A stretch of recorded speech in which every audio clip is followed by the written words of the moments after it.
vous allez bien.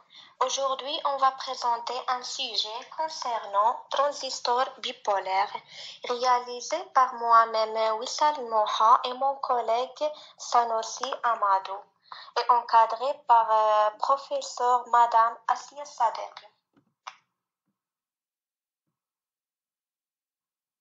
Alors, dans cette présentation, on va voir fonctionnement de transistor bipolaire, polarisation du transistor NPN, généralité sur le transistor bipolaire et par suite relations fondamentales des courants et schéma équivalent en régime dynamique et on finit par les calculs.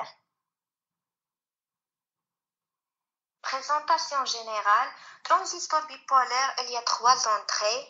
La base, collecteur et l'émetteur constituent de trois couches semi-conductrices NPN et PNP. Dans le transistor bipolaire NPN, le courant de collecteur supérieur à 0, le courant de la base supérieur à 0 et la tension de collecteur émetteur est aussi supérieure à 0. Par contre, transistor PNP, le courant de collecteur inférieur à 0, le courant de base inférieur à 0 et la tension de collecteur émetteur est aussi inférieure à 0. Les tensions de polarisation VPE et VCE et les courants IP et IC sont des grandeurs continues données avec leurs signes respectifs inférieur 0 ou supérieur 0 pour un fonctionnement normal. Le fonctionnement du transistor est fait amplificateur de courant. Ici, on a un schéma qui représente le transistor NPN. On a l'émetteur, la base, collecteur, le champ extérieur. L'émetteur est fortement dopé. Son rôle est d'injecter des électrons dans la base. La base B est faiblement dopée et très mince. Il transmet au collecteur la plupart des électrons venant de l'émetteur. Le collecteur recueille les électrons qui lui viennent de la base, d'où son nom. Jonction émetteur polarisé en direct pour créer un champ externe opposé au champ interne. Si le champ externe supérieur au champ interne, les électrons majoritaires au niveau de l'émetteur peuvent passer dans la base. La base est faiblement dopée et très mince, donc très peu d'électrons se recombinant avec des trous. Le courant de base est très faible. Jonction collecteur polarisé en inverse, le champ externe est dans le même sens que le champ interne. Les électrons qui n'ont pas été recombinés avec les trous au niveau de la base peuvent passer dans le collecteur. Dans les principes de fonctionnement, nous prendrons le cas des types de NPN pour lesquels les tensions B, VE et VCE, ainsi que le courant d'entrée à la base IV, sont positifs dans les types de transistors émetteurs reliés à la première zone N, se trouvent polarisés à une tension inférieure à celle de la base reliée à la zone P. La diode émetteur vasée se trouve donc polarisée indirecte et du courant injection des électrons circule les émetteurs vers la base. La partie collecteur-émetteur. La partie collecteur-émetteur se comporte comme un interrupteur ouvert. S'il n'y a pas de courant de base, le collecteur doit être connecté et potentiel le flux positif s'il n'y a pas de courant de base. Le collecteur laisse passer le courant proportionnel au courant de base 100 à 1000 fois plus élevé. Le transistor peut donc être utilisé en amplificateur ou interrupteur. Le courant du collecteur peut être limité par un circuit intérieur dans ces cas, inflamment de cette valeur limitée. La partie collecteur-émetteur nous fournit ainsi par limitation du courant et elle comporte quasiment comme un fil. C'est la saturation du transistor à titre indicatif. La tension VCE peut alors descendre. à quelques dizaines de millivolts, valeur V inférieure à la tension VVE. Partie base émetteur. La jonction base émetteur se comporte comme une diode, quelle que soit la connexion du collecteur, cette diode est toujours passante. On fait la test de façon fiable avec les multimètres en mode diode. La valeur qui s'affiche doit être autour de 600 mV. Si la valeur reçoit un courant, la tension base émetteur faible stabilise autour de 600 à 700 mV environ. Le courant qui traverse cette jonction, le courant de base, déclenche le courant de collecteur. Comme toute diode, il faut quasiment toujours une résistance en série pour limiter le courant. Les vidéos qui vous permettent de vous expliquer les principes de fonctionnement d'un transistor bipolaire.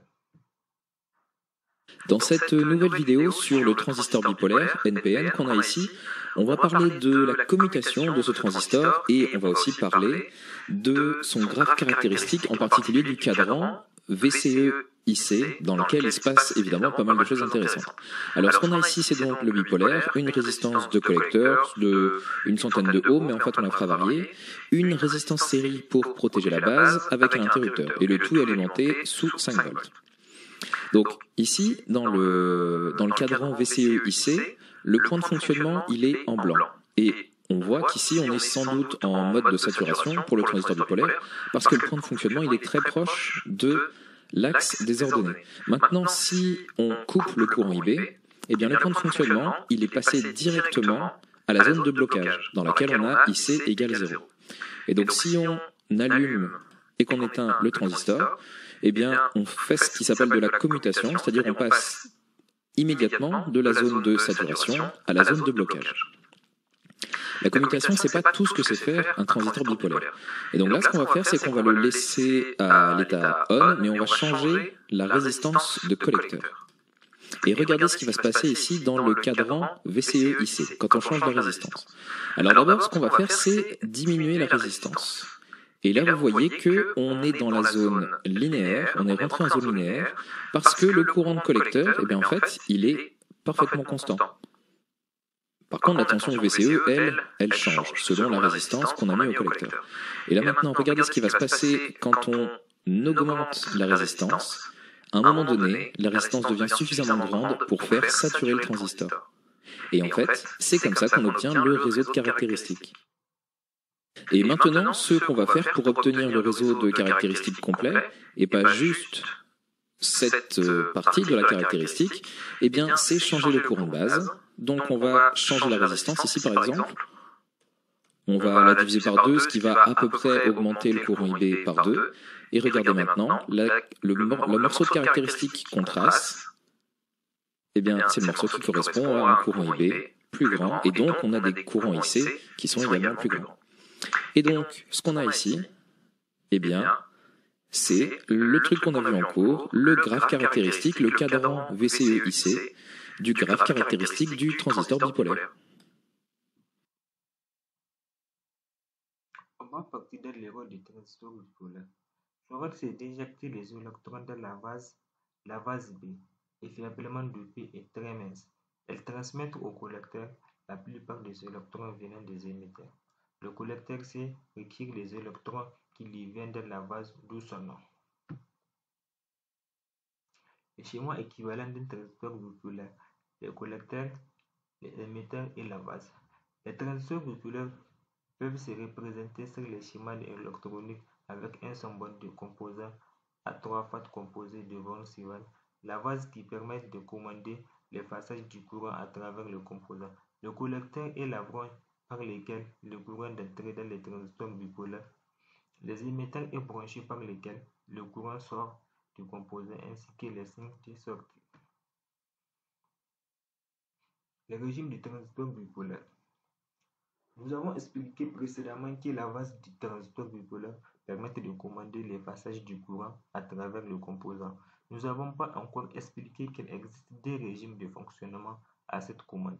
Le régime de saturation, transistor en commutation. Dans cet état, le transistor possède deux états bloqués ou passants. L'état est considéré comme bloqué lorsque le courant ne parcourt plus de composants. L'état est par ailleurs considéré comme passant lorsque le courant saturé circule dans le collecteur et émetteur. À noter, ces deux états distincts permettant d'appeler les modes de fonctionnement comme état à celui des états commutation dans les régimes linéaires. Cet régime peut laisser plus ou moins le passage du courant à travers les transistors. L'utilisation des transistors bipolaires. En régime de saturation, les transistors bipolaires permettent très facilement de commander un élément à partir d'un capteur quelconque. Par exemple, il est possible de placer un capteur de fréquence qui environ un signe dans les vases du transistor, permettant de commander l'état passant un transistor ainsi que commander l'activation d'une lampe alimentée sur l'alimentation différente. Les symboles des transistors, la partie NPN et la partie PNP. L'introduction. Un transistor constitué de trois blocs de solutions de P différents de Pn et de Pp. Avec un transistor NPN. Avec un transistor NPN, les tensions et le courant sont toujours positifs suivant la conventionnelle. Avec un transistor PNP, la tension et le courant sont toujours négatifs suivant la convention.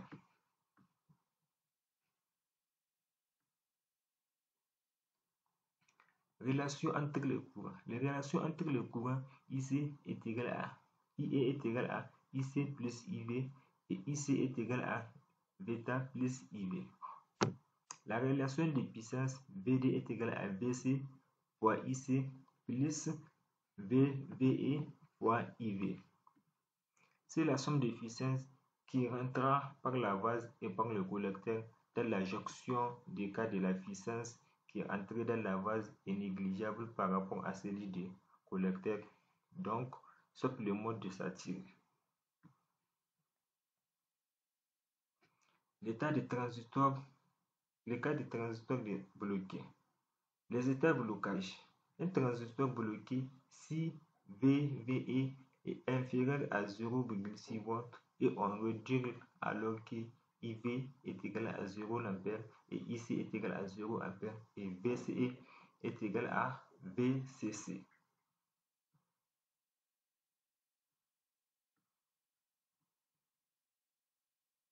L'état de transistor bloqué.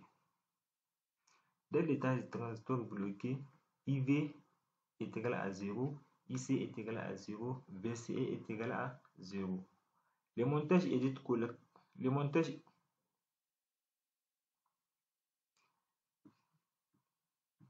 dans le montage, IC est égal à 0 et IC et UE est égal à 0 et IV est égal à 0, VVE est égal à 0.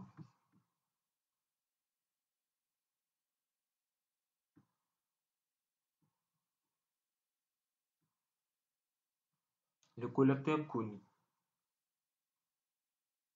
Le montage de collecteur conique. Le montage edit collecteur conique quand le collecteur est relié à l'alimentation en petit signal à la masse. Les émetteurs coniques. Le montage edit émetteur conique quand les émetteurs est relié à la masse. Merci de votre attention.